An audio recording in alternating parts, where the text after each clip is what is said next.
Hey everyone, Brandon here. I just wanted to take a second to say thank you to everyone that subscribed to my channel and actually took a minute to check out the channel and check out the video of the new camper here. If you haven't seen it, you can look in the links and I will have a link to the original video of the camper.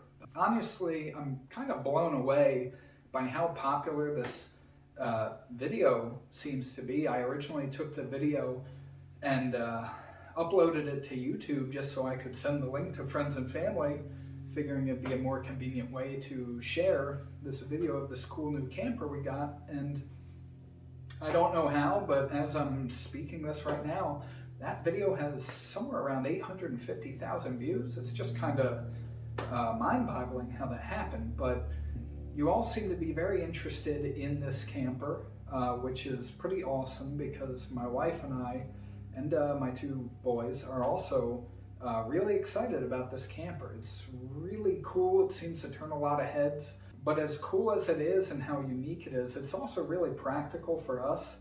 And it made a lot of sense to us to go this route instead of a traditional travel trailer. So I want to take some time to just talk about this camper a little more and try to answer some of the questions that have been in the comments. As of right now, it's 18 degrees out here. There's snow on the ground, there's salt on the road. For us to get the camper out of the garage here and get it set up, I have to tow it out of the garage and a short way down the road to the other side of our property to set it up. With all the salt on the road, I just don't want any salt getting on the underside of it right now. I know that sounds kind of crazy, like it's brand new, but I'm a little reluctant to take it out. I know the salt's not good for it, and I'm sure it wouldn't be a big deal to drive it a couple hundred feet, but I don't want to take any chances, and really, I don't really have a whole lot of time. Like I said, we have two little boys. We're really busy. We're always on the move.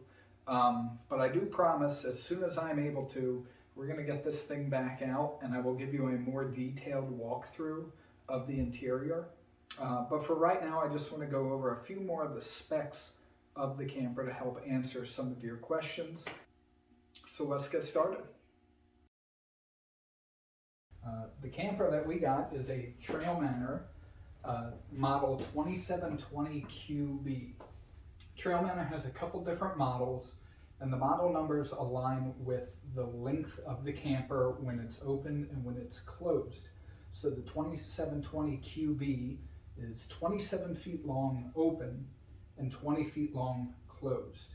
Now, this one does have a swing hitch on the front that gives you an extra 2 feet, removes an extra 2 feet of length when you store it.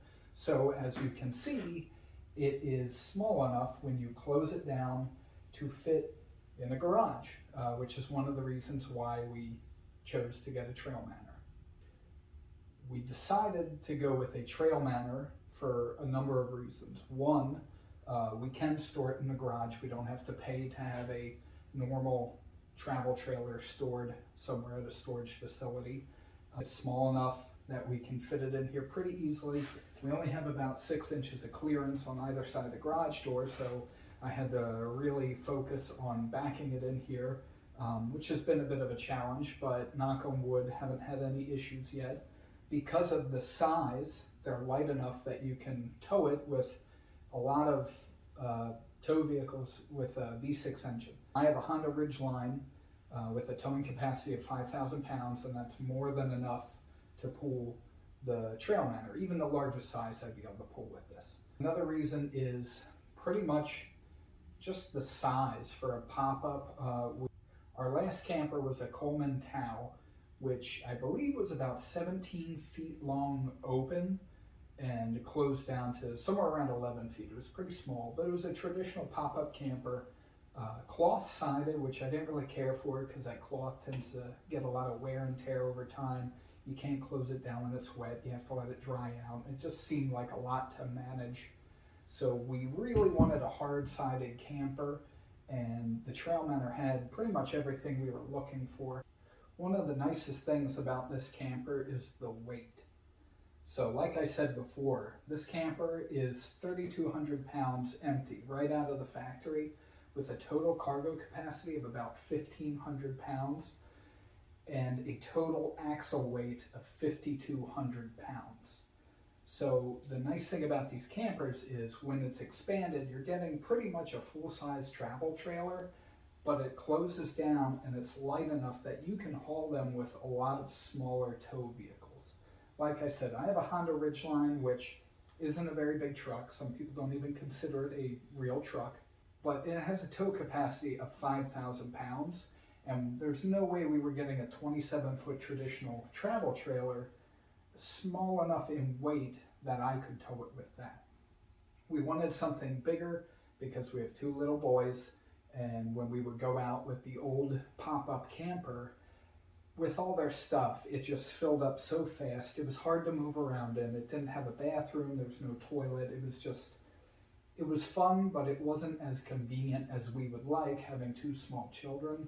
So really, we were looking at these for a long time and decided that this is the way we wanted to go. Even the largest models that TrailManor offers are still small enough and light enough to tow with many tow vehicles. Another thing that's nice about the way these fold down is that they're more aerodynamic. TrailManor boasts that it takes an extra gallon of gas to tow these 100 miles. The only time I've really towed it for a distance is when we brought it back from the dealership that we bought it from, and I didn't really monitor that, but I normally get about 22 miles per gallon with the truck on a good day, and I think I was right around 19 miles per gallon on the way home on about a 3-hour drive with this. So it really doesn't hurt the fuel mileage that much, not enough that I'm really worried about it, which is pretty nice. They're also a lot easier to see around because they do have a lower profile. It still takes a little getting used to. It's not as low as a traditional pop-up camper, but still much better than a traditional travel trailer that, is 9-10 feet tall, however tall they are. There were also some comments about the build quality of these campers. I don't know if there's any camper out there, from what I understand, that's going to survive all the elements. There's certainly some that are more rugged than others, but every camper, every travel trailer is going to require some degree of upkeep. I can say with these that the torsion bar system, these bars here that lift the front and the back of the camper, they do have a lifetime warranty if you are the original owner of the camper, which is one of the reasons we decided to get one new. If we ever have trouble with that, we can take it back to the dealership. They're gonna fix it, no questions asked. No big deal. The torsion bar system, completely covered, not really a concern for us. The construction is very lightweight. They use laminated aluminum with an insulating material on the inside. It's supposed to be really rigid, pretty strong, and helps protect against corrosion. They don't use a traditional wood frame that a lot of other travel trailers do. So one of the things I like about that is if you do get a leak, you don't have to worry about the materials rotting out or getting moldy like you would in another trailer. I believe the only place in this camper that there is wood is there's plywood subflooring in the base of the camper. The underside is aluminum, the frame is tubular steel, everything else is aluminum, a vinyl type of coating, and insulated materials everywhere. I believe there's 3 inches of insulation in the floor alone. We spent a night in it with the lows in the low 50s, and we didn't have to run the heat at all. We woke up the next morning, it was still about 68, 70 degrees, very comfortable, no issues. We haven't taken it out in this cold yet, but from what I understand and what TrailManor says, the heater in here, the 20,000 BTU furnace, can elevate the temperature inside up to 70 degrees above the temperature outside. So that shouldn't be a concern for us. People also raise questions about the stability, that it doesn't seem very stable. I don't really know how to answer that. It does have 4 stabilizing jacks that really do stabilize everything. When you get the tops up, lock them in place, pull the beds out. We really had no issues with stability. Our two boys were even jumping around in there like little maniacs, and we really didn't notice any issues. So, time will tell. It's still a new camper. Maybe things will loosen up over time. I don't really know.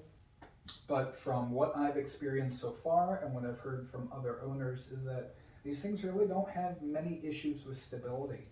I've seen a couple ones that had been bought used that there were issues with the torsion bars where they needed to be adjusted, but nothing that would total the camper or make it not worth keeping or fixing.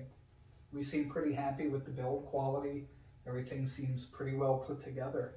There was also another comment about how long the lifespan on a camper like this is, seeming to suggest that they might not last that long. I don't really know. The company was founded in the 80s, from what I understand, and looking for these campers, looking for used campers, there are a lot of them that are around from the early 90s. There are some used campers that people are selling from the early 90s that seem to be in really good condition. The interior is a little outdated, so I know some people that tend to remodel them, but they all seem to work just fine. They seem to be in fairly good condition. They're actually really hard to find used. There's a community of TrailManor owners, a really strong sense of community amongst TrailManor owners. It seems like people that buy these tend to not get rid of them. Everyone really seems to like them because of their size, because of their weight, because of their convenience. They seem to hold up very well if you take care of them, but to what degree, what does that mean, what is involved in their upkeep, I'm not really sure yet. But you can say that about any travel trailer. You need to check seals, replace seals, regular maintenance, take care of the tires, the axle, what have you. You have to do that with any travel trailer. I expect it will be no different with this one. Another question a lot of people had is the price. They tend to be more expensive than a lot of other travel trailers. Not by a crazy amount, but you will pay more for a TrailManor than you will probably for a traditional travel trailer. I don't have the exact numbers off the top of my head, but the dealership sticker price for this was around $30,000 with all the add-ins and different features you can get. That adds more to the price, and then taxes and whatnot, and that'll bring you up to closer to $40,000. The reason we went with this instead of a different travel trailer is if we were to get a traditional travel trailer, we would have to pay to have it stored somewhere. We just don't have the room here to store something that size. And with that cost of what we'd be looking at paying to store it, we'd probably pay more in a couple of years to store a regular travel trailer than it will cost us to buy this. We can store it right here in our garage. It's out of the elements. We know that it's going to be taken care of. We know that there's going to be no issues with anybody else getting around it. So for us, it made sense to go this route instead of a regular traditional travel trailer. Another question people had was availability. Can you get them in your country? As far as I know, TrailManor only sells within the United States. If you go to their website, www.trailmanor.com, you can look up a list of dealerships that carry their trailers. There's been a lot of folks from the UK that have asked. As far as I know, you're probably not going to be able to find a camper like this in the UK. I'm sure you could contact the company and see if there's any way they could ship one overseas. To my knowledge, they have not. If you do live in the US, look around.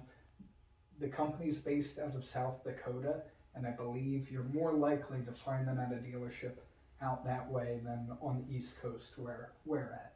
So that's the video, everyone. I hope you liked it. I'm kind of new at this, so if you have any feedback or any more questions, any more comments, leave them in the comments. I'll try to address them as best I can.